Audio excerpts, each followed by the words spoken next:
Hey Falcons, welcome back to another episode of Back of the Net. I'm Luis Kleinmeyer, and this week I'm joined by BJU head coach Eric Nichols. Coach, thank you so much for taking time to sit down with me. Absolutely, thanks for having me. So, finish out the regular season at Oregon State. Can you kind of talk about the experience out there? You're playing a good opponent in Oregon State, but also a opponent that the team doesn't play a whole lot. Yeah, it was a fun, a good trip, really good trip, good experience for us.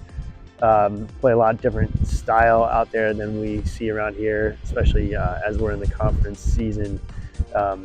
It's a little bit more rugged and a little bit more controlled and possession based out there. So it was a different type of opponent, and it was a good experience for us. Yeah. Well, Coach, 16 years with the program, a lot of memories, a lot of wins, losses, championships, ups and downs.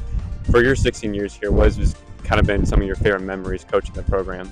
Man, there's a lot. That's gonna be tough. I think honestly, a couple weeks ago or a week ago when we beat Western Michigan here, and that was a big one for us. That was a big one. So I almost have a favorite memory for each team. Winning the MAC here on a penalty, beating Louisville in the NCAA tournament. Those are some of the ones that kind of jump out. Yeah, awesome.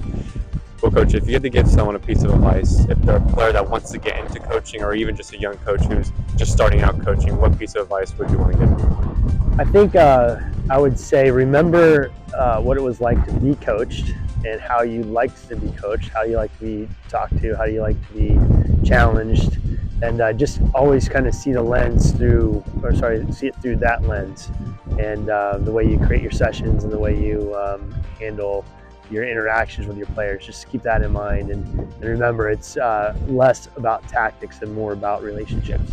Awesome. Well, Coach, finally, obviously tomorrow's the big one. UIC comes to Cochran Stadium, Missouri Valley tournament game. Didn't have the result you wanted to in the regular season against these guys, but you have another chance to get at them and get advanced into the tournament. Kind of what's the expectation going to the game tomorrow and the team's mentality? Team mentality is that we're going to be different than we were last time we played them. We were really disappointed in our performance that night. Frankly, we got ran off the field. It was 2-1, but the scoreline was flattering to us. So we know that. We knew that right away. As soon as we got back on the bus, we knew we didn't perform that night. So no predictions in the score, but I do pretty much guarantee we're going to give it a much better performance tomorrow night than we did earlier in the season. Well, Coach, best of luck. Falcons tomorrow night against University of Illinois Chicago at 7 p.m. at Cochran Stadium. More information on the team, you can follow us at BJ_FMSN. We'll see you next time.